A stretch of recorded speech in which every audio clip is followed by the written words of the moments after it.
Hello hello.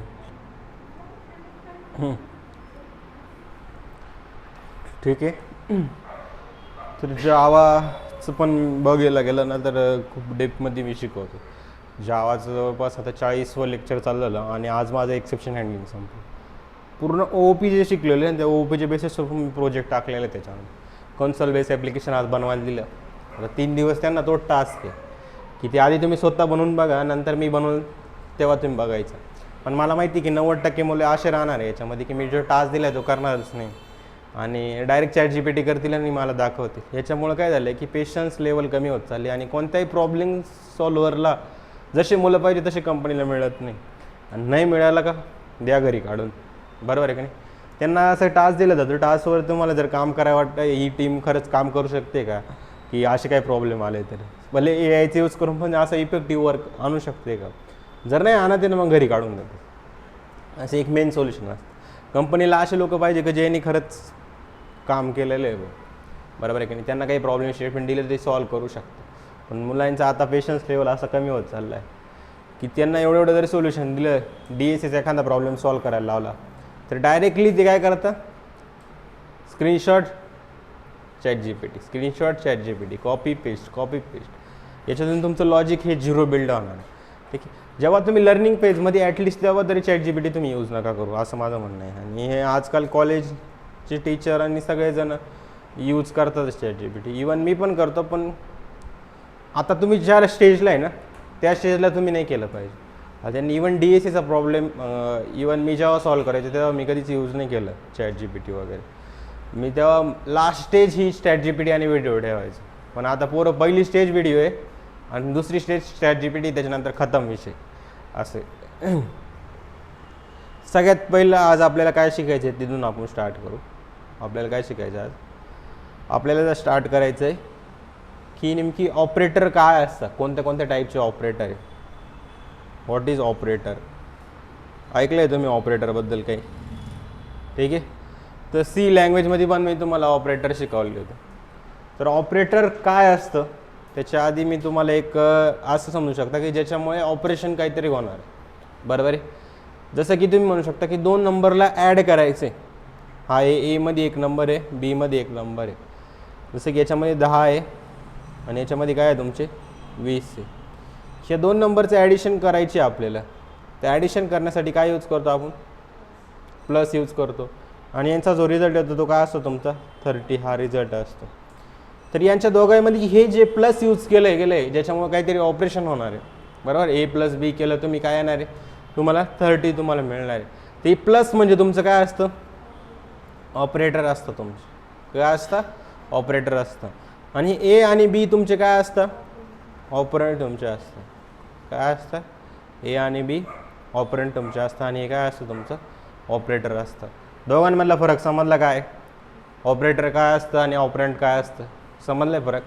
त्याच्या दोघांचा meaning तुम्हाला समजला. याच्यानंतर तुम्हाला काय करायचं आहे आता की कोणत्या कोणत्या टाईपचे ऑपरेटर असतं.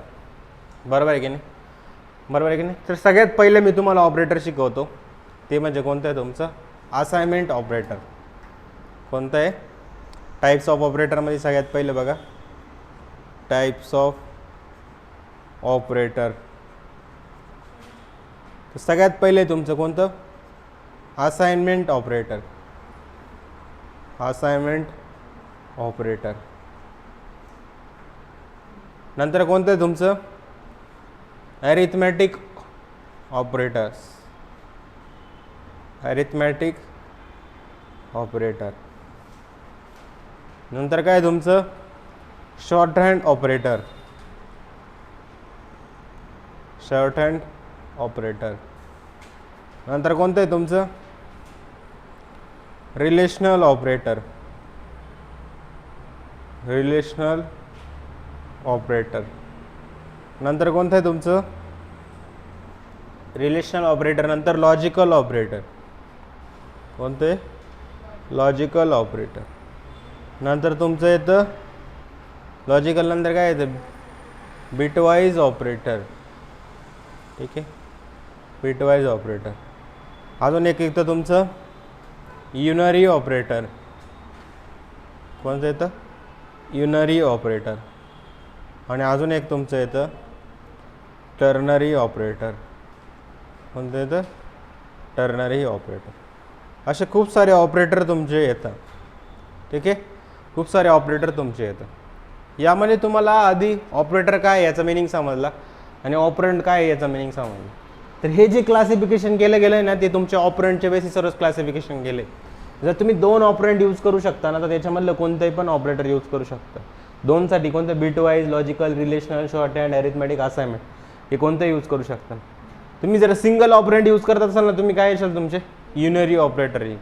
आणि तुम्ही 3 ऑपरंट यूज करत असाल तर तुमचे काय येणार आहे टर्नरी ऑपरेटर तुमचं येईल. तर इथे बघा इथपासून तर इथपर्यंत हे कशात येणार आहे तुमचे बायनरी ऑपरंट. कशात येईल बायनरी ऑपरंट. तसं असाइनमेंट ऑपरेटर हे बायनरीला पण चालतं आणि युनरीला पण चालतं. ठीक आहे, हे जे तुमचं कशासाठी येईल युनरी ऑपरंट. युनरी ऑपरंट. आणि याच्यामध्ये काय आहे तुमचे 3 ऑपरंट. याला तुम्ही सिंगल नाव पण देऊ शकता युनरीच्या ऐवजी. सिंगल ऑपरंट, 3 ऑपरंट तुम्ही अशी नावं देऊ शकता. ठीक आहे, assignment operator, arithmetic operator, shorthand operator, relational operator, logical operator, bitwise operator, unary operator, ternary operator. तर अशा प्रकारचे तुमचे काय येणार आहे ऑपरेटरचे टाईप्स येणार आहे. ठीक आहे, समजले तुम्हाला. आता सगळ्यात पहिलं आपण हे बघू की असाइनमेंट ऑपरेटर काय असतं. ठीक आहे, आजच्या लेक्चरमध्ये असाइनमेंट आणि अरिथमॅटिक आपले होऊन जातील. ठीक आहे, याच्या बेसिसवर खूप सारे प्रोग्राम आधी घेऊ आपण आणि मग नंतर पुढचा पार्ट आपला स्टार्ट होईल. ठीक आहे, तर असाइनमेंट ऑपरेटर काय असतं हे तुम्हाला सांगतो मी सगळ्यात पहिले. Assignment operator. तर असाइनमेंट ऑपरेटर म्हणजे काय नावातच सगळं काही आहे. काय नावामध्ये असाइनमेंट ऑपरेटर म्हणजे काय इथे तुम्ही बघू शकता की असाइन करणं व्हॅल्यूला काय करणं असाइन करणं म्हणजेच काय असाइनमेंट ऑपरेटर. हे काहीतरी ऑपरेशन करणार आहे आणि ते ऑपरेशन कोणतं आहे तुमचं हे काय करणार आहे काहीतरी ऑपरेशन करणार आहे ऑपरेशन. आणि ते ऑपरेशन म्हणजेच काय असतं तुमचं की ती व्हॅल्यूला असाइन करणं. काय करणं त्या व्हॅल्यूला असाइन करणं म्हणजे कशाचं काम असतं तुमच्या असाइनमेंट ऑपरेटरचं काम असतं. ठीक आहे, कसं केलं जातं इथं बघा तुमची एक is a is equal to 10. तर याचा मिनिंग काय असतो की 10 हा एमध्ये जाऊन स्टोअर होईल. म्हणजे ए व्हेरिएबलचा एक बॉक्स असेल त्याचा ॲड्रेस असेल 100 आणि तिथे जाऊन काय होणार आहे तुमचा 10 जाऊन स्टोअर होणार आहे.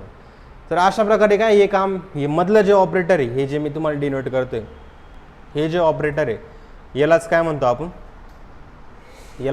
आपण असाइनमेंट ऑपरेटर. काय म्हणतो याला आपण असाइनमेंट ऑपरेटर.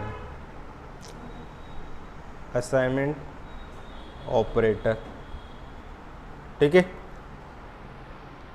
10 व्हॅल्यू कुठं जाऊन स्टोअर झाली तुमची ए व्हेरिएबलचा जो ॲड्रेस आहे 100 तिथे जाऊन काय झालं तुमचं 10 जाऊन स्टोअर झालं. ठीक आहे, तर अशा प्रकारे तुमचं असाइनमेंट ऑपरेटर काम करत असतं. समजले तुम्हाला असाइनमेंट ऑपरेटर काय काम करतं. जर मी असं लिहिलं तर a is equal to 10 int b is equal to 20 and int c is equal to a plus बी.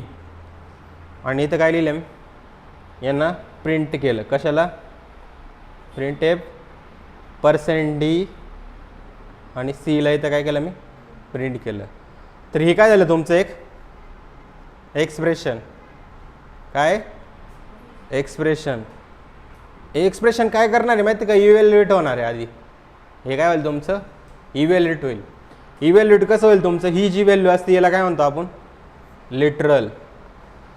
याला काय म्हणतो लिटरल म्हणतो. एक डेटा आहे तुमचा हे लिटरल या एक्सप्रेशनमध्ये जाणार आहे. हे एक्सप्रेशन काय करणार आहे यांची ॲडिशन करणार आहे. 10 अधिक 20 किती झाली तुमची 30. यांच्यामध्ये आधी ऑपरेशन होईल. जी ऑपरेशन केलेली व्हॅल्यू ती कुठे जाऊन असाइन होणार आहे तुमची सीमध्ये जाऊन असाइन होणार आहे. या दोघांची व्हॅल्यू इथं काय होणार आहे सीमध्ये जाऊन असाइन होणार आहे. आणि मग तुम्हाला काय मिळणार आहे सीमध्ये किती मिळेल 30 तुम्हाला मिळेल. किती मिळेल 30 तुम्हाला मिळेल. पण या व्हेरिएबलमध्ये व्हॅल्यू जाण्याचं काम कोण करतोय हा असाइनमेंट ऑपरेटर करतोय.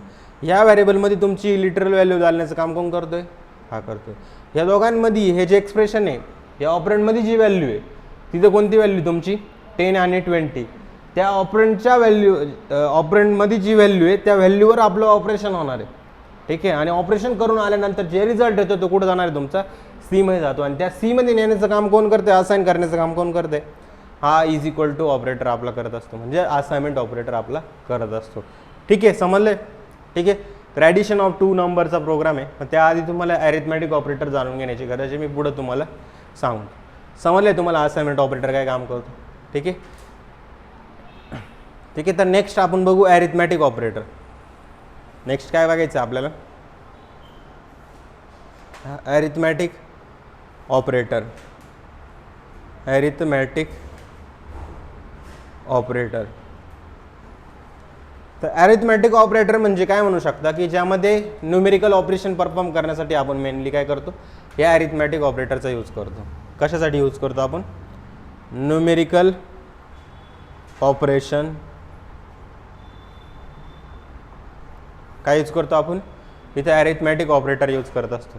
तर ॲरिथमॅटिक ऑपरेटर कोणते कोणते असतात, तर सगळ्यात पहिलं बघा तुम्ही, +1 असतो, -1 असतो, मल्टिप्लिकेशनसाठी असतो, डिव्हिजन 1 असतो, आणि तुमचा मॉड्युलस 1 असतो, ठीक आहे.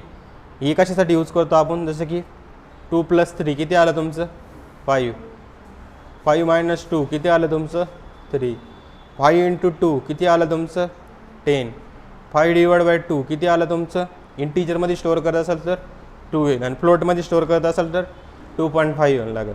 मॉड्युलस म्हणजे काय रे, की तुम्ही एखाद्या नंबरला डिवाइड केल्यानंतर जो रिमाइंडर होतो तो म्हणजे काय असतो तुमचा मॉड्युलस तुमचा असतो, ठीक आहे. याला काय म्हणतो आपण मॉड असं म्हणू शकतो, मॉड्युलस. किंवा रिमाइंडरसाठी आपण रिमाइंडर ऑपरेटर पण म्हणलं जातं याला.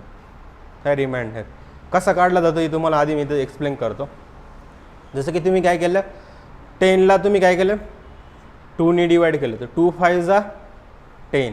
तर हा जो रिझल्ट असतो तो कसला असतो तुमचा, की तुम्ही समजा 10ला डिवाइड केलं 2ने तर 5 येणार आहे, बरोबर. हा त्याचा रिझल्ट असतो, बरोबर. पण हा खाली जो 0 येतो ना, या 0कडे कोणाचं तरी लक्ष गेलं पाहिजे ना, बरोबर आहे की नाही. 0 म्हणजे काय बाकी, बरोबर आहे ना, म्हणजे रिमाइंडर. तर हा जो असतो ना तुमचा असतो तो काय 10 mod 2. हा काय असतो तुमचा 10 mod 2. हा काय आला तुमचा 0 आपला आलेला आहे. तर हा रिमाइंडर कॅल्क्युलेट करण्यासाठी आपण काय यूज करत असतो, या मॉड्युलस ऑपरेटरचा यूज करत असतो. समजलं आहे. जसं की मी अजून एखादं एक्झाम्पल घेतो. जसं की मला काय वाटतं की 16 mod 2, 16 mod 3, 16 mod 3.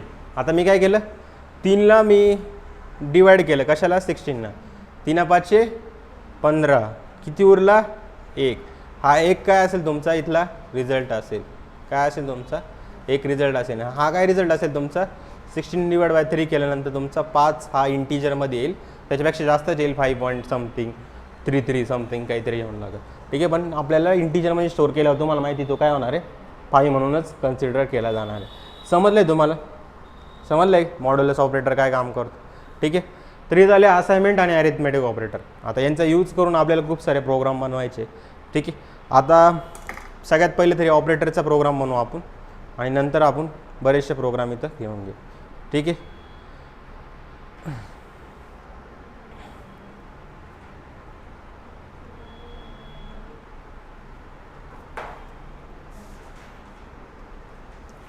ठीक आहे. जर चांगलं तुम्ही समजली C++ लँग्वेज, तर आपण याच लेवलमध्ये पुढे DSA पण घेऊ शकतो, ठीक आहे. डेटा स्ट्रक्चर अल्गोरिदम, ठीक आहे. प्रॉपर वेने आधी DSA घेऊ, ठीक आहे. तर सगळ्यात पहिलं इथं बघा,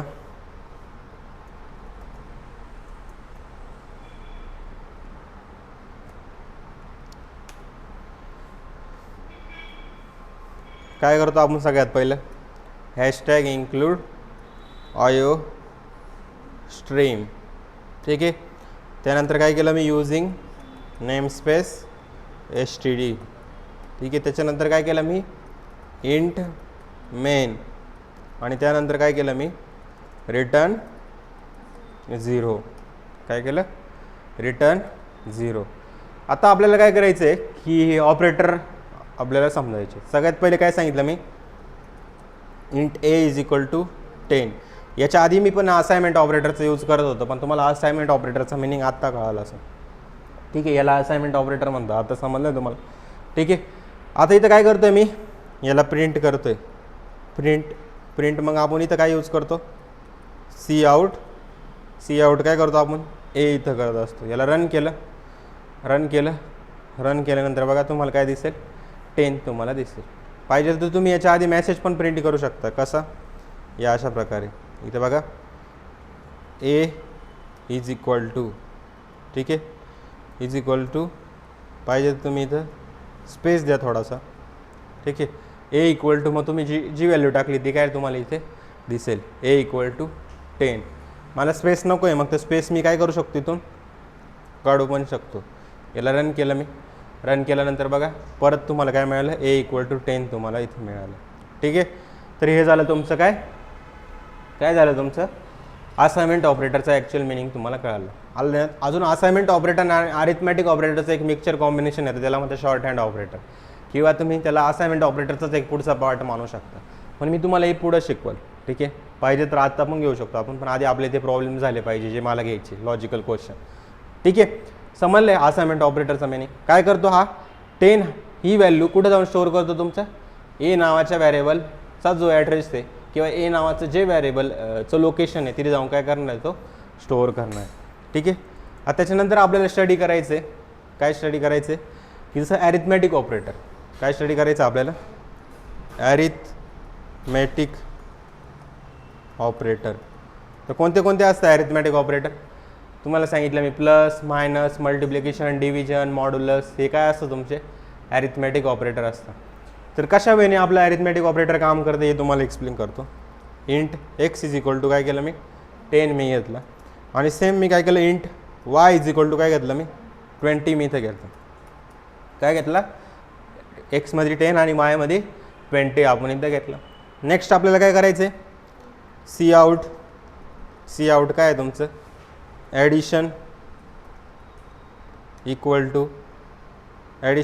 टू काय, एक्स प्लस काय घेशाल तुम्ही, एक्स प्लस वाय, आणि त्याच्यानंतर काय केलं मी, एंड एल पण लावून दिलं. तर याच्यामुळं काय मिळालं तुम्हाला, ॲडिशन मिळालं. आणि ॲडिशनसाठी कोणतं ऑपरेटर यूज करता, प्लस ऑपरेटर यूज करतो. ॲडिशन इज इक्वल टू काय आलं तुमचं, 30 इथं आलं, ठीक आहे. वरच्याला पाहिजे तर मी कमेंट आउट करून देतो असाइनमेंट ऑपरेटरला, ठीक आहे. आता ॲडिशन झाली, आपल्याला तर सबट्रॅक्शन करायची, तर काय करावं लागेल, इथं सेम मी काय करतो, इथं मी लिहितो SUB सबट्रॅक्शन. काय करायचं आपल्याला, एक्स मायनस वाय करावं लागेल, बरोबर.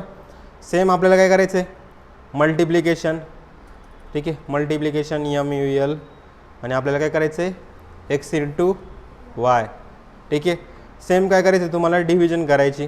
तर डिव्हिजनसाठी तुम्ही काय केलं, DIV डिव्हिजन, आणि इथं काय केलं, एक्स डिवाइड बाय वाय तुम्ही केलं, ठीक आहे. एक्स डिवाइड बाय काय केलं तुम्ही, वाय केलं. नंतर तुम्हाला काय करायचं आहे, डिव्हिजन नंतर मॉड करायचं आहे. तर मॉडसाठी आपण कशासाठी करतो, मॉड रिमाइंडरसाठी, बरोबर. तर मला एक्स काय करावं लागेल, इथं मॉड ऑफ वाय करावं लागेल. आणि याला जेव्हा मी रन करल, याला काय कराल मी, रन करल. तर रन केल्यानंतर बघा काय आलं तुमचं, ॲडिशनमध्ये 30, सबट्रॅक्शनमध्ये -10, मल्टिप्लिकेशनमध्ये 200, डिव्हिजनमध्ये 0, आणि रिमाइंडरमध्ये किती आलं तुमचं, 10 तुमचं इथं आलेलं आहे, ठीक आहे. समजलं आहे. तर हे झालं तुमचं काय, ॲडिशन, सबट्रॅक्शन, मल्टिप्लिकेशन, डिव्हिजन आणि रिमाइंडर, ठीक आहे. लोक मला असं समजतात जसं काय मी नादानच मुलगा आहे बुवा, असं की म्हणजे की नादानच मुलगा नवीन स्कीमा देत राहतं, अरे असं नाही, असं नको करू, असं केलं तर असं होईल, तसं केलं तर तसं होईल, म्हणजे की जसं मला काही समजतच नाही, बरोबर. की असं केलं, खूप जणं बसले कोडिंग शिकवायला, हे शिकवायला खूप जणं बसले, पण माझ्यासारखं नाही शिकवत आहे ना म्हणलं कोण खूप जणं तर बसले आहे म्हणलं, बरोबर आहे की नाही. एक युनिकनेस राहतो आपल्यामध्ये, भले किती लोक कॉम्पिटिशनला आले, तुमच्यामध्ये जरी जो युनिक क्वालिटी असेल तर तुमच्या लोक येणारच, बरोबर आहे. आणि कोडिंग वगैरे या गोष्टी कुठं नाही जाणार आहे, बेस तर कुठं नाही जाणार, AI येऊ दे नाही तर कोणी येऊ, तुमचा बेस हा असेलच, हल्ल्या बेसिक पार्ट हा असणार. अरे होईल तर काय होईल, जॉबची थोडी गडबड होईल, पण जॉबची गडबड होईल तर नवीन जॉब्स पण तयार होणार आहे. AI इंजिनियर, डेटा सायंटिस्टला आधी एवढं महत्त्व होतं का नाही, आजकाल फ्रेशरसुद्धा डेटा सायंटिस्ट, भले त्याला काही येत नाही तरी तो AI डेटा सायन्स करायला लागला आहे, बरोबर आहे की नाही. काही कारणं तो शिकल येईल त्या फील्डमध्ये, आणि त्यांना तसे जॉब्स अवेलेबल होईल, खूप सारे ऑप्शन्स आहे. आणि ही फील्ड खूप ग्रोईंग आहे, जेवढं इंटरनेट तेवढं तुमचे आय टीची ग्रोथ राहणार आहे. पण इंडियामध्ये थोडंसं पॉलिटिशियन किंवा बाकीच्या लोकांनी पण थोडं मनावर घेतलं पाहिजे, किंवा जे फाउंडर आहे त्यांना थोडं प्रोत्साहन मिळालं पाहिजे की काहीतरी ए आयबद्दल काहीतरी करताय. पण आपल्याकडं असं आहे, आपल्या त्या गोष्टीवर कधी चर्चा होत नाही, आपल्याकडे दुसरी चर्चा होते. बरोबर आहे. ठीक आहे, लिहून घ्या तुम्ही ॲडिशन सबट्रॅक्शनवाला.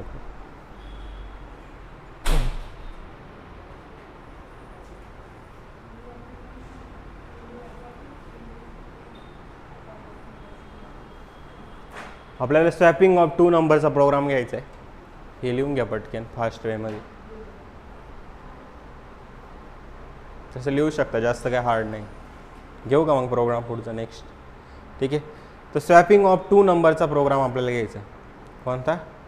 Swapping of 2 number. तुम्हाला बोललो होतं जे सीमध्ये रिपीट झाले सेम इथं पण रिपीट होईल. इव्हन जावामध्ये नाही घेणार मी, जावामध्ये घेतलं तर इथं घेऊ शकतो, कारण नवीन कोणी डायरेक्ट जावा शिकायला आला असेल यूट्यूबला तर घेऊ शकतो. पण जे डायरेक्ट ज्यांनी C++ केलेलं आहे, मी जावामध्ये त्यांना लॉजिकल क्वेश्चन कधीच घेत नाही. तरी माझे 40 लेक्चर होऊन गेले OOP नंतरसुद्धा. कारण की काय, तेच प्रोग्राम शिकवण्यात मजा नाही. नवीन काहीतरी गोष्ट तुम्ही घेतली पाहिजे. तेवढा टाईम तुम्ही OOPला द्या, प्रोजेक्ट्सला द्या. ठीक आहे, एकदा लॉजिकल क्वेश्चन झाले तुमचे की रिपीट त्याच गोष्टी करायची गरज नाही. त्याच्यामुळे एक लँग्वेज चूज करायची आणि त्याच्यामध्ये DSA करायचं. तुम्ही बाकीच्या लँग्वेजमध्ये ऑटोमॅटिकली इम्प्लिमेंट करायला शिकशाल, असं असतं ते. आता तुम्ही C शिकला ना, तुमच्यासाठी C++ काहीच नाही. हे दोन्ही शिकलं ना, जावा पण तुमच्यासाठी काही अवघड नाही राहणार. ठीक आहे. मेन असं आहे की तुम्ही एक लँग्वेज कोणतरी मास्टर करायची असते, पण मुलं काय सगळ्या लँग्वेज मास्टर करता, किंवा त्यांना हा लोड असतो, अरे C झाली मग C++ पण केली पाहिजे, जावा पण केली पाहिजे, पायथॉन पण केली पाहिजे. असं नाही, एक कोणतरी डायरेक्शन चूज करायची आणि त्या डायरेक्शनने मूव्ह करायचं. मग तुमचा बेस हा C आणि C++ ने बनतो. ठीक आहे. जुने लोक काही येडे नव्हते, बरोबर आहे. पहिले जे शिकवणार आहे ते तर अजून पण असे, त्या काळामध्ये त्यांनी हँड रिटन सगळ्या गोष्टी टाईप करून कोड बनवलेले. तेव्हा ते एवढं AI वगैरे गुगल काही नव्हतं. स्टॅक ओव्हरफ्लोवरून एरर फाइंड करायचे ते, आणि ते एरर सॉल्व करायचे. पण आता तुम्ही एरर दना सॉल्व करता. एखादं चुकलं लगेच ChatGPT, लगेच ChatGPT असे. पण याच्यामध्ये बेस तुमचा चालला गेला. बेस तुम्ही ज्याची स्ट्रॉंग केला त्याला प्रोडक्ट बेस्ड कंपनीमध्ये अजून जॉब लागतं आहे. तुम्ही अजून पण ऐकत असं की इथं याला गुगलमध्ये जॉब लागला, मायक्रोसॉफ्टमध्ये जॉब लागला. घेत आहे नवीन लोकांना पण इंटर्नशिप म्हणून. त्यांच्यामध्ये तशी क्वालिटी आले, तसं त्यांनी स्वतःला बिल्ड केलं आहे पहिल्यापासून.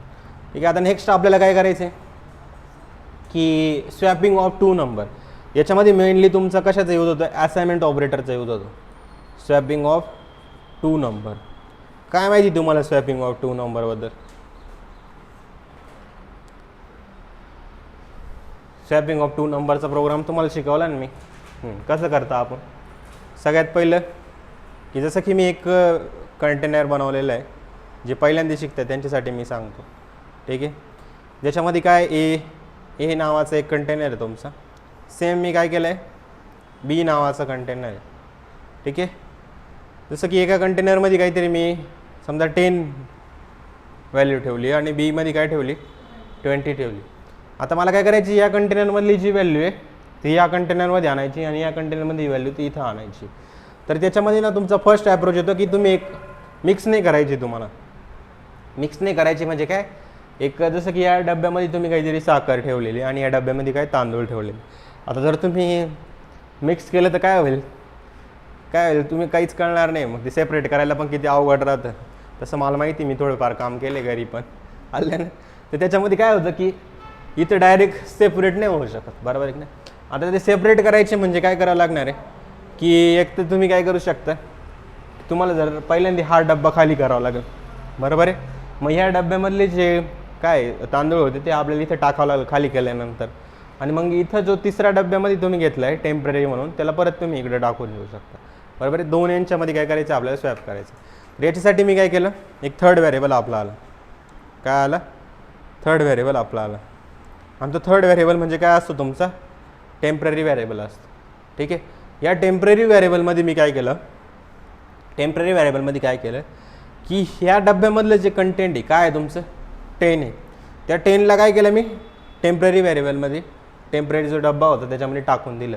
मग हा डब्बा खाली झाला, बरोबर आहे. पण हा डब्बा आपल्याला खाली नाही करायचा. याच्यामध्ये काय ठेवायचं होतं आपल्याला, खाली झाला म्हणजे काय, आपण हे ठेवू शकतो ना, हा 20 इकडे ठेवू शकतो का, बरोबर आहे. हा 20 इकडे ठेवला मी, आणि नंतर काय झालं तुमचा P वाला डब्बा खाली झाला. आता V डब्बा खाली झाला तर मग आपल्याला तिथं काय करायचं, तिथं पण काहीतरी ठेवावं लागेल ना. मग ठेवायचं कसं की ह्या टेम्पमधली जी कंटेंट आहे ते काढून टाका, कारण की तो आपण टेम्पररी यूज केलेले आहे. आणि तो 10 काय करा, इथं काय करा तुम्ही 10 इथं तुम्ही टाकून द्या. तर अशा प्रकारे तुम्ही एक थर्ड व्हेरिएबलचा यूज करून काय करू शकता, 2 नंबरला एक्सचेंज करू शकता. ठीक आहे. आता कोड कसं बनवायचं हे तुम्ही समजा. लॉजिक तर क्लिअर झालं तुमचं, बरोबर. आता कोड कसं बनवायचं इथे लक्ष द्या. कोड काय केलं सगळ्यात पहिलं आपण की टेम्प नावाचा डब्बा आहे त्याच्यामध्ये कोणाला खाली केलं ए मधली जी व्हॅल्यू ती कुठे टाकली मी, टेम्पमध्ये टाकली, बरोबर. सगळ्यात पहिली स्टेप हीच केली होती ना मी. मग ए खाली झाल्यानंतर ए मध्ये कोण टाकलं आपण, बी मधली व्हॅल्यू टाकली, बरोबर आहे. नंतर काय केलं आपण, बी मध्ये कोण टाकून दिलं मी, या टेम्पररीमधली व्हॅल्यू टाकून दिली, बरोबर ना. हेच केलं ना मी. असाइनमेंट ऑपरेटर काय सांगतो की सगळ्यात पहिले तुम्ही टेम्पमध्ये काय होतं तुमचं, इथं बघा मी परत सांगतो तुम्हाला. इथं काय आहे तुमचं, इथं तुम्ही बघा 10 आहे तुमचं आणि इथं 20, बरोबर. आपल्याला थर्ड व्हेरिएबलचा यूज करायचं होतं. कोणता, टेम्प. थर्ड व्हेरिएबलचा यूज केला मी. याच्यामध्ये काय आहे तुमचं 10 आहे. हा 10 कुठे टाकायचा आहे तुम्हाला आधी, टेम्पररीमध्ये. पहिली लाईन बघा तीच लिहिली मी. टेम्पमध्ये काय टाकलं तुम्ही, ए मधली व्हॅल्यू काय आहे तुमची 10. मग ए मधली व्हॅल्यू काय झाली तुमची. असाइनमेंट ऑपरेटर काय सांगतो की ए मधली जी व्हॅल्यू किती व्हॅल्यू तुमची 10, ही 10 काय होणार आहे तुमच्या टेम्पमध्ये येणार आहे. ठीक आहे, 10 मी इथे टाकलं. मग एवाला खाली झाला, खाली ठेवून तर जमणार नाही आपल्याला. मग मी त्याच्यात काय टाकलं, बी मधली व्हॅल्यू. बी मध्ये काय आहे तुमची 20. तर 20 कुठे टाकला मी, ए मध्ये टाकला. तर इथे 20 तुमचं चालला गेला. नंतर काय केलं, बी खाली झालं. मग बी खाली करायचं तर आपल्याला काय करायचं, जी टेम्पमध्ये जी व्हॅल्यू आलेली ती कुठे टाकली मी, बी मध्ये. म्हणजे कुठं आला इथं 10.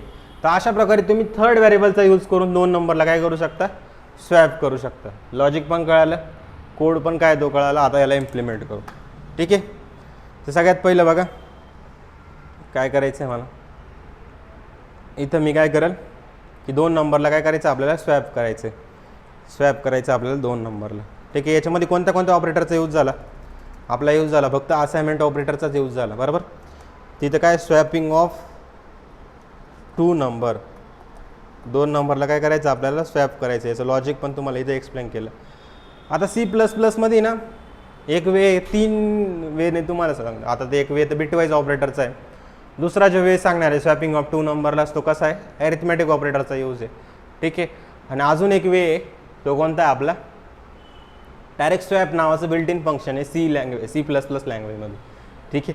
सगळ्यात पहिलं बघा की मी तर काय केलं, 1-2 व्हेरिएबल घेतले. इंट A = 10 मी घेतलं आणि इंट B = काय घेतलं 20 मी घेतलं. इथे एक मेसेज दिला मी सी आउट. काय मेसेज दिला की बिफोर स्वॅपिंग,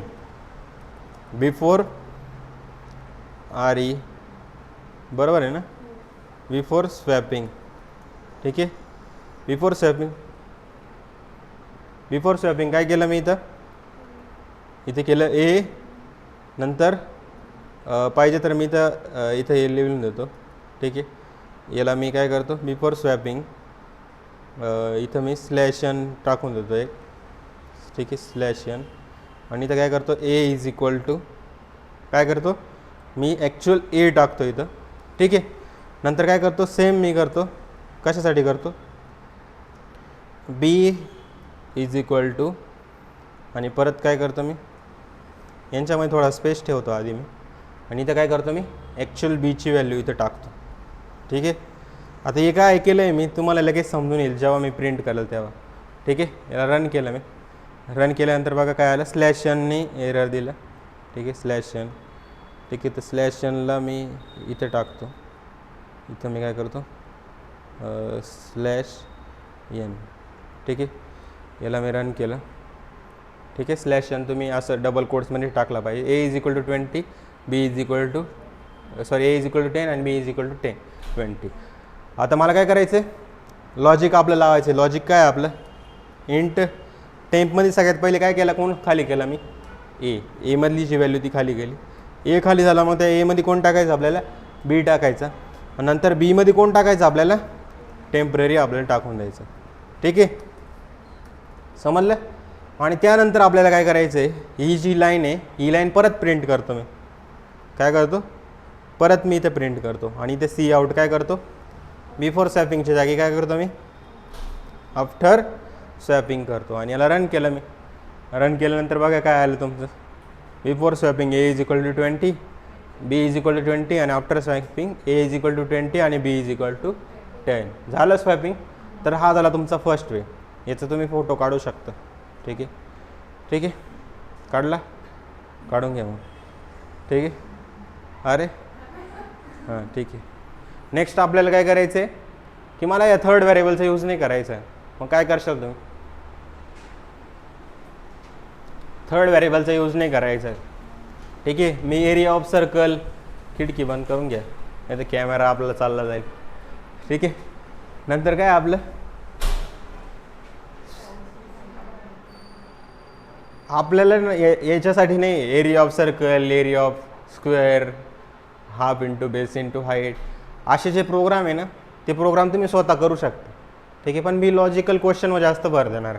ठीक आहे, आपण थोडेसे लिट कोड वगैरे क्वेश्चन पण मध्ये घेत जाऊ. ठीक आहे, आलं ना, समजलं आहे काय केलं आहे मी. ठीक आहे, आता नेक्स्ट आपल्याला काय करायचं आहे, हा क्वेश्चन समजला आहे. आता थर्ड आपल्याला प्रॉब्लेम असा आहे की कोणतंही टेम्पररी व्हेरिएबल आपल्याला यूज नाही करायचं. तर कसं करणार आपण,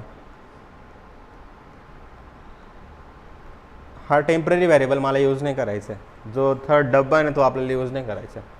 ऑप्शन हाच आहे की आपण एखादं एक मिक्स करू शकतो. बरोबर आहे की नाही, बरोबर आहे. साखर आणि तांदूळ एखादं एक मिक्स होऊन जाईल, मग त्यांना सेपरेट तुम्हाला करावं लागेल. बरोबर आहे, त्यांना काय करावं लागेल, सेपरेट तुम्हाला करावं लागेल. आता हे मिक्स कसे करायचे इथे लक्ष द्या. सगळ्यात पहिलं बघा, एमध्ये काय होतं तुमचं 10 होता आणि बीमध्ये काय आहे तुमचं 20. मी काय करतो, सगळी जी एमध्ये आणि ज्या गोष्टी ना त्या सगळ्या इथं टाकून देतो. किती येईल तुमचं 10 + 20 म्हणजे किती झालं तुमचं 30 झालं. ठीक आहे, 30 झालं ए प्लस बी. आता बीमध्ये काय करतो माहिती का, ए मायनस बी करतो मी. तर एमध्ये काय आहे तुमचं 30 मायनस बीमध्ये काय व्हॅल्यू तुमची 20, किती आलं तुमचं 10 तुमचं आलं. बरोबर, किती आलं करंट व्हॅल्यू. एची व्हॅल्यू अपडेट झाली ना आपली. बघा तुम्ही, एमध्ये काय होतं तुमचं 10 होता पहिला, बीमध्ये काय होतं तुमचं 20. नंतर मी एची व्हॅल्यू अपडेट झाली म्हणजे किती होणार, हे तर 30 होईल ना. बरोबर आहे ना. आपण हे काय केलं, ॲडिशन करून परत त्याच्यामध्येच असाइन केलं. मग असाइन कुठं होणार आहे तुमच्या त्याच ब्लॉकमध्ये असाइन होणार. बरोबर, मग b is equal to a minus b म्हणजे 30 - 20 म्हणजे किती झालं तुमचं 10 तुमचं झालं. नंतर परत काय केलं, a is equal to a minus b. एची व्हॅल्यू किती तुमची 30 मायनस बीची व्हॅल्यू किती तुमची 10 आहे ना. आता बीची व्हॅल्यू पण अपडेट होऊन किती झाली 10 झाली तुमची. बरोबर, आणि व्हॅल्यू किती आली तुमची इथं 20. एमध्ये 20 आला का, बीमध्ये काय आला तुमचं 10 आला. ठीक आहे, झाले का स्वॅपिंग ऑफ 2 नंबर. हे कसं केलं, हे मॅथमॅटिकल ॲप्रोचने केलं. इथे काय केलं आपण, ॲडिशन केली की एमध्ये करंट पहिल्यांदा व्हॅल्यू काय होती तुमची 10 होती आणि बीमध्ये काय व्हॅल्यू होती 20. 10 + 20 करून परत मी एमध्येच टाकलं, किती झालं तुमचं 30 तुमचं झालं. नंतर b is equal to a minus b. एमध्ये काय व्हॅल्यू तुमची 30 मायनस बीमध्ये काय व्हॅल्यू तुमची 20. 30 - 20 केलं तर काय आहे तुमचं 10. नंतर a is equal to a minus b म्हणजे 30 - 10 इज इक्वल टू 20. ठीक आहे, आता तुम्हाला सांगतो मी कालचीच गोष्ट आहे एक. आता म्हणजे माझ्या रिलेटिव्समध्येच आहे, त्यांनी माझं पायथॉनचं लेक्चर बघितलं. म्हणजे आता 12वी झाली जस्ट आणि त्यांनी माझं पायथॉनचं लेक्चर बघितलं. ते म्हणे की तुमच्याकडून शिकायचं बा पायथॉन. आणि अक्षरशः त्या मुलीला एवढं काही येत नव्हतं. आणि तिने माझं पायथॉनचं लेक्चर बघितलं आणि तिच्या वडिलांचा फोन आला. म्हणजे ते मला काय म्हणतं की तू माझी मुलगी अशी म्हणते की म्हणे तू असं शिकवलेलं आहे की ज्याला काही येत पण नाही ना म्हणे, जो एकदम मोठा जरी असेल ना तरी त्याला समजून जाईल म्हणे. म्हणजे की आता कोणतीही गोष्ट आपल्या भाषेमध्ये सांगायला ऑब्व्हियसली इझीच जाणार. याच्यामधून तुम्ही समजून घ्या की आपल्याला ज्या भाषेत कळते त्या भाषेत कोणी समजावलं तर बेटर राहतं. बरोबर आहे. इथं काय होतं माहिती का, आपल्या सिस्टीमच अशी आहे की इंग्लिश वगैरे या भाषेमध्ये येऊन धड शिकवायला लागतात. ते क्लासरूममध्ये तेच होतं. आणि याच्यातून आपला लॉस काय होतं की आपल्याला जी गोष्ट समजणारी असते ती पण समजत नाही. बरोबर आहे का. आणि कुठेतरी ना म्हणजे माझ्यासारखे किंवा बरेचसे असे मुलं राहतात की जे समजू शकतात पण त्यांना समजलं नाही जात. तर आपल्याला ज्या भाषेत समजते त्या भाषेत समजून घ्या. बाकीच्या तुम्हाला नंतर एकदा कन्सेप्ट समजली तुम्ही कोणत्याही भाषेत ट्रान्सलेट करू शकता. हीच तर गोष्टी मुलांना समजत नाही. आता काही जण मला विचारतात सर इंग्लिशमध्ये शिकायचं आहे मला. ऑब्व्हियसली तुमचं इंग्लिश स्ट्रॉंग असेल तर तुम्ही इंग्लिश ट्युटोरियल पण फॉलो करू शकता, याच्यात काहीच वाद नाही. हिंदी तुम्हाला समजते तुम्ही हिंदी ट्युटोरियल पण फॉलो करू शकता, कोणती करू शकता, पण तुम्हाला जिथे समजते तिथे तुम्ही आधी प्रायोरिटी दिली पाहिजे. बरोबर आहे. आपल्या सिस्टीममध्ये पण अजून तेच चालू, इंग्लिश म्हणतात, धड शिक्षकाला इंग्लिश येत नाही, तो काय बोलतो त्याला पण समजत नाही, तो PPT वाचून दाखवतो आणि समोरच्याला असं वाटतं की अरे काय बोरिंग लेक्चर आहे. म्हणजे ते खूप चांगल्या वेळेने त्यांच्या भाषेमध्ये चांगलं समजू शकतात. बघा त्यांच्यामध्ये क्वालिटी राहतेच, कारण त्यांच्याकडे नॉलेज आहे. पण लोकांचा असा न्यूनगंड मनामध्ये तयार झाला आहे की इंग्लिश म्हणजे सर्व काही, असं काही नाही. आधी समजून घ्या आपल्या भाषेमध्ये, नंतर तुम्हाला इंग्लिशमध्ये बोलायला ॲटोमॅटिकली समजून जातं. ठीक आहे, झालं क्लिअर. ठीक आहे, आता हे झालं तुमचं काय की तुम्ही काय केलं, 2 नंबरला स्वॅप केलं, टेम्पररी थर्ड व्हेरिएबलचा यूज केला आहे का तुम्ही? नाही. आता इथे मग काय करावं लागेल आपल्याला, सेम मी काय करतो, याला कमेंट आउट करून देतो आणि इथं काय करतो मी, A = A + B.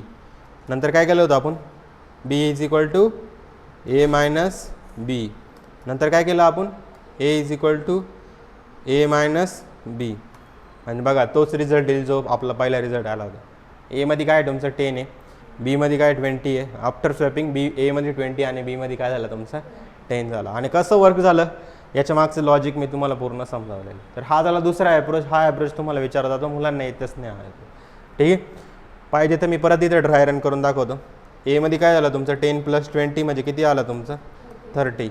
नंतर इथं काय झालं तुमचं Aची नवीन व्हॅल्यू किती झाली तुमची 30. 30 - Bची व्हॅल्यू काय अजून पण आपली 20ची. तर Bची नवीन व्हॅल्यू काय मिळाली तुम्हाला 10 तुम्हाला मिळाली. आता Aची व्हॅल्यू काय तुमची 30 - Bची व्हॅल्यू काय आहे तुमची 10 आणि इथे किती झालं तुमचं 20. तर 30 - 10 किती झालं तुमचं 20 तुमचा इथं आलेला आहे. आणि Aमध्ये 20 आला आणि Bमध्ये 10. हा आपल्याला तेच पाहिजे होतं. बरोबर आहे. आपला फ्लो ऑफ एक्झिक्युशन कसा चालतो, लाईन बाय लाईन चालत असतो. आणि त्या लाईन बाय लाईनमध्येच तुमची व्हॅल्यू काय, पहिल्यांदा Aमध्ये 30 असाइन झालं, नंतर Bमध्ये 10 असाइन झाला, परत Aमध्ये काय झालं तुमचं 20 असाइन झालं. अपडेट होती व्हॅल्यू त्या बॉक्समध्ये. त्या स्पेसिफिक व्हेरिएबल लोकेशनमध्ये काय होते, असाइनमेंट होते. आणि ही असाइनमेंट असते आपली. समजलं. तुम्ही असाइनमेंट ऑपरेटरमध्ये अजून एक गोष्ट समजून घेतली की एक्सप्रेशनमधून जी व्हॅल्यू येते आपली ती त्याच व्हेरिएबलमध्ये असाइन होऊ शकते. आणि हे जे मी लिहिलं आहे तुम्हाला मी अजून यामध्ये सांगू शकतो, Aमध्ये तीच इथं जे मी लिहिलं होतं की Aमध्ये 10, याचा मिनिंग काय असतो की Aमध्ये तुमचं 10 गेलं. पण जर मी Aमध्ये काय केली इथं 20 जर केली तर ती व्हॅल्यू तुमची काय होती, त्याच स्पेसिफिक ब्लॉकमध्ये, याचं नाव A आहे, त्या ब्लॉकमध्येच आधी 10 होता, आता किती झाला तुमचा 20. याच्यानंतर मी A = 30 केलं तर त्याच ब्लॉकमध्ये किती झाला तुमचा, आधी 10 होता, नंतर 20 झाला, नंतर आता काय होईल 30 होईल. आणि तेच काम वरती आपलं होत होतं. ठीक आहे, समजलं. तर याला म्हणता असाइनमेंट ऑपरेटर, की व्हॅल्यूला काय करणं, असाइन करणं त्या स्पेसिफिक व्हेरिएबलच्या लोकेशनवर. ठीक आहे, समजलं. ठीक आहे, तर हे झाले स्वॅपिंग ऑफ 2 नंबरचा प्रोग्राम. आता मी तुम्हाला सांगतो की एवढं सगळं करायची गरज आहे का, नाही. C++ काय म्हणे की अरे तुम्ही सगळ्या बेसिक गोष्टींसाठी तुम्ही हे सगळं यूज करताय, स्वॅप A, B करून द्या. ठीक आहे, आणि माझा ताण वाचवा. तर स्वॅप नावाचं एक फंक्शन, बिल्ट इन फंक्शन तुम्हाला इथं मिळालं. आणि याला जेव्हा मी रन केलं तर रन केल्यानंतर बघा काय आलं तुमचं, सेम काम जे मी काम त्यांनी करत होतं सेम काम तुमचं याचं पण यांनी पण झालं. ठीक आहे, समजलं आहे तुम्हाला, समजलं आहे. हे कम्युनिट केलेलं आहे बघा खालचा कोड. ठीक आहे, तर स्वॅप नावाचं फंक्शन पण तुम्ही यूज करू शकता, बिल्ट इन फंक्शन. ठीक आहे, तर हे झालं तुमचं काय झालं तुमचं की स्वॅप फंक्शननी कसं करतो ते सांगितलं मी तुम्हाला. थर्ड व्हेरिएबलचं यूज न करता कसं करतो ते सांगितलं तुम्हाला. आणि अजून आपण केलं की थर्ड व्हेरिएबलचा यूज करू. अजून एक ॲप्रोच आहे बिटवाईज ऑपरेटरचा यूज करू, पण मी तुम्हाला बिटवाईज ऑपरेटर जेव्हा शिकवलं तेव्हाच तुम्हाला कळेल. ठीक आहे, हे झालं तुमचं काय बघायचं तुला, स्वॅप फंक्शन बघा. ठीक आहे, आता तुम्हाला मी काही क्वेश्चन 1-2 क्वेश्चन आपण अजून घेऊ की ज्यामध्ये ॲरिथमॅटिक ऑपरेटर सगळे यूज होते. ठीक आहे, नवीन फाईल बनवतो, सगळं एकाच फाईलमध्ये चालू आहे आपलं सगळं, th.cpp. ठीक आहे, क्वेश्चन असा आहे आपल्याला की #include iostream. ठीक आहे, using नेम स्पेस std, नंतर काय तुमचं इंट मेन. ठीक आहे, नंतर काय असतं तुमचं रिटर्न 0. ठीक आहे. आता आपल्याला इथं काय करायचं आहे, सगळ्यात पहिलं बघा की काही प्रोग्राम आपल्याला प्रॅक्टिस करायचे. ठीक आहे. युजरकडून काय घ्यायचं आपल्याला की सगळ्यात पहिला क्वेश्चन असा आहे, area of the rectangle. Area of rectangle. ठीक आहे. ठीक आहे. रेक्टँगल काय तुम्हाला माहिती काय असतं तुमचा, लेंथ इंटू ब्रीथ.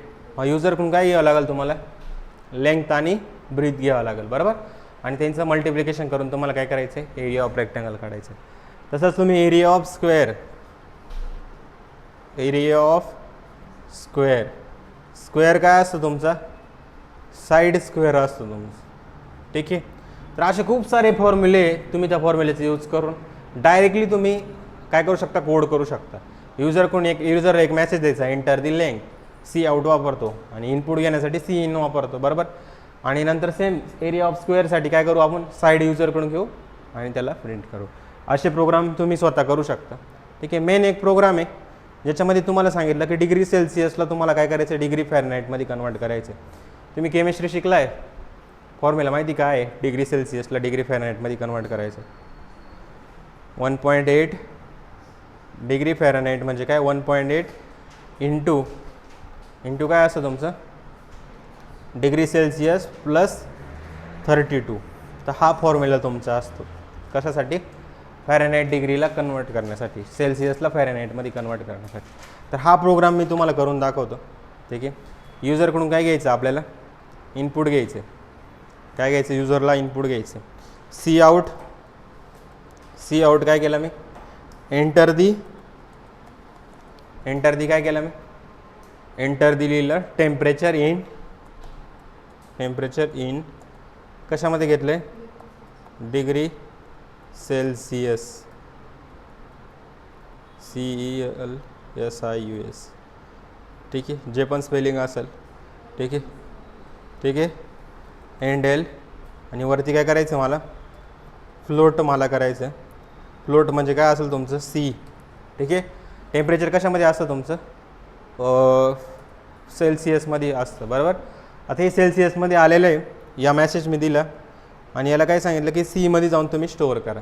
ठीक आहे. तुम्ही टेम्परेचर टाकलं, त्याच्यानंतर काय करायचं आपल्याला, फॉर्म्युला लावायचं. फॉर्म्युला काय आहे आपला, float is equal to f is equal to काय करतो मी, सी इंटू 1.8 किंवा 9/5 पण असू शकतो तुमचं, प्लस काय करायचं तुम्हाला 32 तुम्हाला द्यायचं आहे. आणि सी आउट काय करायचं आहे, इथं सी आउट लिहायचं आहे, टेम्परेचर इन फॅरनहाइट. ठीक आहे. फॅरनहाइट. आणि इथं काय केलं मी, एफला प्रिंट केलं आणि त्याच्यानंतर NDL करून दिलं मी. ठीक आहे.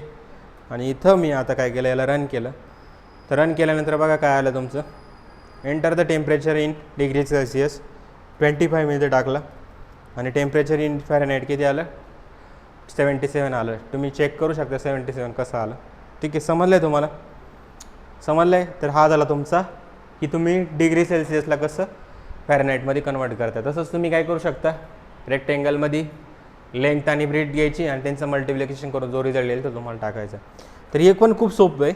अजून एक क्वेश्चन असतो, सिम्पल इंटरेस्ट कसा कॅल्क्युलेट करता. ठीक आहे. तर बेसिक लेवलचे क्वेश्चन आहे. ठीक आहे. त्याच्यात जास्त टाईम नाही भेटतो आपल्याला टाकायचं आहे.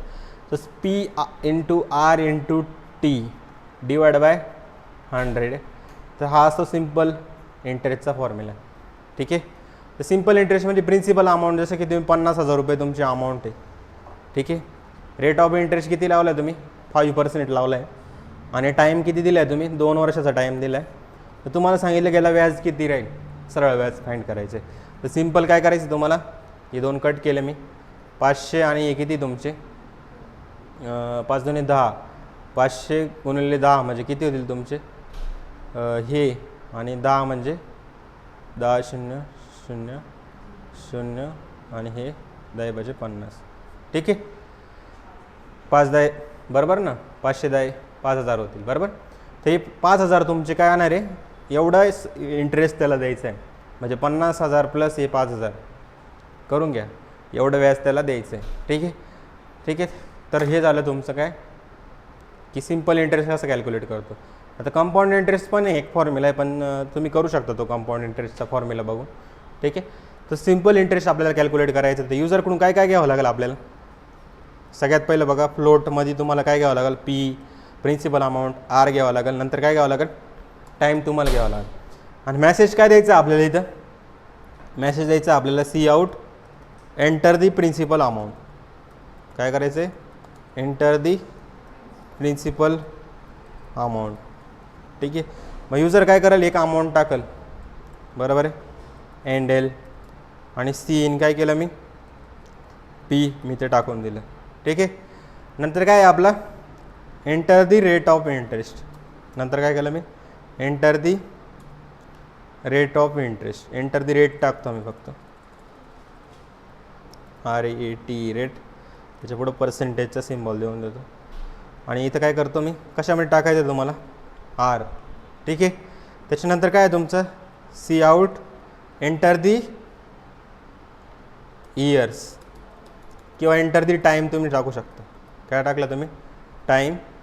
आणि टाईम कशामध्ये स्टोअर होतो आहे तुमचा, टी नावाच्या व्हॅरिएबलमध्ये. फॉर्म्युला काय सांगतो तुम्हाला, float SI is equal to simple interest is equal to P into R into T divide by, याला आधी एका ब्रॅकेटमध्ये टाकून देतो, आणि याला डिवाइड बाय काय करायचं तुम्हाला, 100 तुम्हाला करायचं आहे. आणि सी आउट काय करायचं तुम्हाला, की सिम्पल इंटरेस्ट. ठीक आहे, इंटरेस्ट. ठीक आहे, इक्वल टू काय करायचं तुम्हाला, SI मध्ये जी व्हॅल्यू आली एंड एल मी इथं करून दिलं. ठीक आहे. याला रन केलं मी, रन केल्यानंतर बघा काय आलं तुमचं, एंटर दी प्रिन्सिपल अमाऊंट किती टाकले मी, 50,000. नंतर रेट ऑफ इंटरेस्ट 2 इयर्स टाकलं, टाईम किती टाकला मी, सॉरी रेट ऑफ इंटरेस्ट 2% टाकलं, आणि टाईम 1 इयर्स टाकतो, तर किती 1,000 रुपये आलं.